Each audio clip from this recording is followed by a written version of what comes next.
saya Yunika Sistenanda. Pada kesempatan kali ini saya berada di salah satu kampus di Jakarta, yaitu Universitas Kristen Immanuel Jakarta.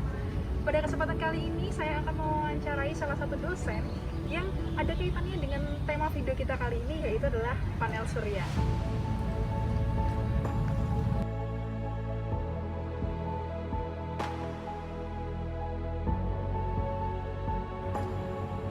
Perkenalkan, nama saya Emerita, saya biasa dipanggil Bu Eme. Saya adalah dosen fisika Universitas Kristen Immanuel. Saya mengajar di prodi fisika sudah 7 tahun. Ide awal dari pemasangan panel surya ini karena pada tahun 2015 itu kami kedatangan satu tenaga ahli dari Jerman, Bapak Daniel Bianca. Kemudian pada Pak Daniel Bianca ini adalah expert di bidang energi terbarukan. Kemudian beliau punya ide untuk memasang panel surya ini.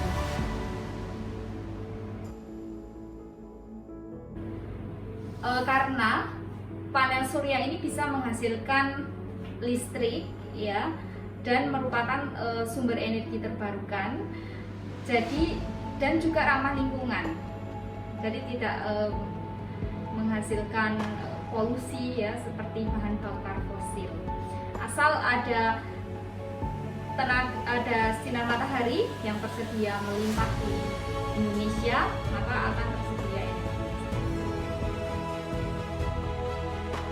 Cara penggunaannya ya seperti tadi kita lihat sudah dipasang di atap gedung ya. Yang penting bisa ada sinar matahari yang mengenai panel surya tersebut. Jadi nanti kalau ada bayangan maka banyaknya energi listrik yang dihasilkan juga akan berkurang. Dan prinsip kerjanya itu sebenarnya sama dengan efek fotolistrik ya. Jadi kalau ada sinar matahari yang mengenai panel surya ya, maka nanti akan menyebabkan elektron-elektron di permukaan panel tersebut yang terlepas. Nah, elektron bebas ini kemudian akan menjadi arus listrik.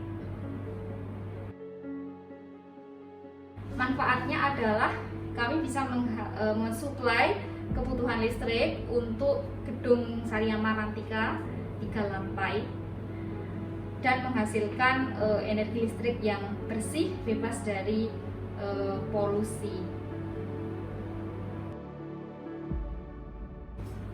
Kalau kita menggunakan panel surya, ini ya sudah saya sampaikan tadi adalah sumber energi terbarukan, kemudian lebih bersih dan sehingga tidak mencemari lingkungan, ya, tidak menghasilkan CO2 yang berbahaya bagi lingkungan, dan juga ekonomis ya, karena milik kita hanya investasi sekali, bisa untuk 30 tahun dan biaya maintenance-nya juga sangat rendah. Jadi kami sudah melakukan monitoring untuk melihat ya berapa listrik yang dihasilkan dari panel surya ini. Jadi jenis panel suryanya, jenis rangkaian PV-nya itu namanya on-grid, kami terhubung dengan jaringan PLN.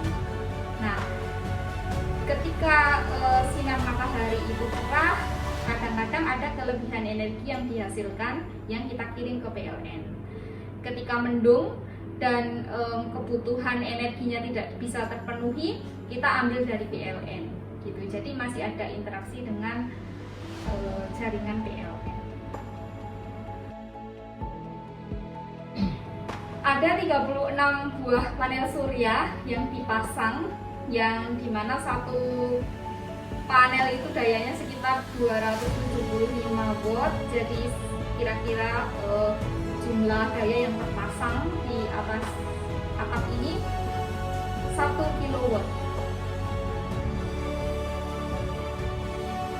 Kendala yang dihadapi yang pertama itu dulu ketika kami memasang itu rangkaiannya masih ternyata setelah, jadi dipasang tahun 2018 ya, kemudian tahun 2020 itu kita lihat kembali ternyata di koneksinya itu ada sedikit masalah, sehingga kemudian kami menginstal kembali. Jadi panel-panel yang ada ini beberapa bulan yang lalu kita turunkan lalu diinstal lagi dengan cara yang lebih baik. Sekarang sudah oke ya, dan bisa menghasilkan energi yang lebih baik dibandingkan dengan instalasi sebelumnya. Kemudian memang kesulitannya juga di awal ketika kita memasang itu kan kita harus izin ke PLN ya, dan prosedurnya juga masih rumit ya, karena waktu itu masih awal-awal, belum banyak orang yang memasang. Dan kata PLN ini adalah listrik 3 fase, listrik panel surya 3 fase yang pertama yang dipasang di Jogja ya. Jadi waktu itu proses izinnya memang agak lama. Baru 10 bulan setelah dipasang itu baru kami dapat izin untuk bisa koneksi ke jaringan PLN.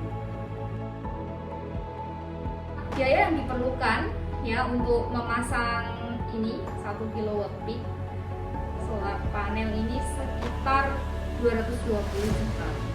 Tetapi sekarang ini karena harga solar panel semakin turun ya, pasti bisa lebih murah lagi.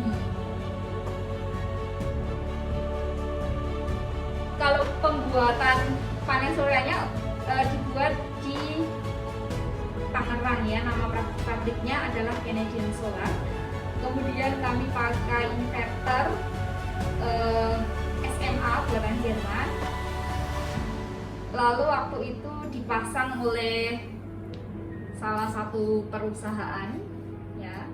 Kemudian baru kemarin beberapa bulan yang lalu ini instalasinya diperbaharui juga oleh salah satu perusahaan yang namanya HME Hijau Makmur Energi yang berbasis di Klaten. Kemudian kami sudah bekerja sama baik ya dengan mereka. Pemeliharaan karena kita ini pas dulu dipasang kan masih ada konstruksi ya, jadi banyak gitu, maka biasanya 6 bulan sekali itu perlu dicuci, terutama dengan sistem manual ya. Jadi kita lihat kalau udah mulai banyak dulu, nanti akan mengurangi efektivitas produksi listrik sehingga kita harus ya.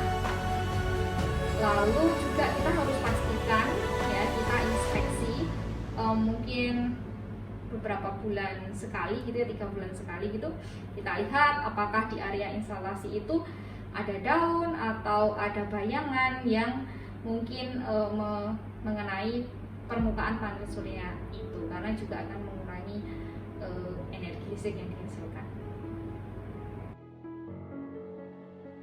Ya, karena saat ini kita tahu ya bahwa bumi kita sedang tidak sehat. Ada fenomena global warming, sehingga semakin banyak kesadaran orang untuk beralih ke sumber energi yang bersih. Salah satunya adalah panel surya ini.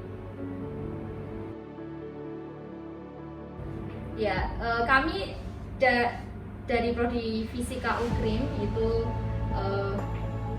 berharap ya bahwa semakin banyak orang yang sadar untuk menggunakan sumber energi terbarukan, terutama panel surya ini. Dan kami di Prodi Fisika UKRIM itu juga bekerja sama dengan beberapa ahli dari Jerman. Kemudian kami juga mendapat support dari salah satu lembaga internasional itu apa? Namanya Engineers Without Borders dari PUM. Nah, setiap 1 semester itu mereka melakukan webinar dan pelatihan baik teori maupun praktek di bidang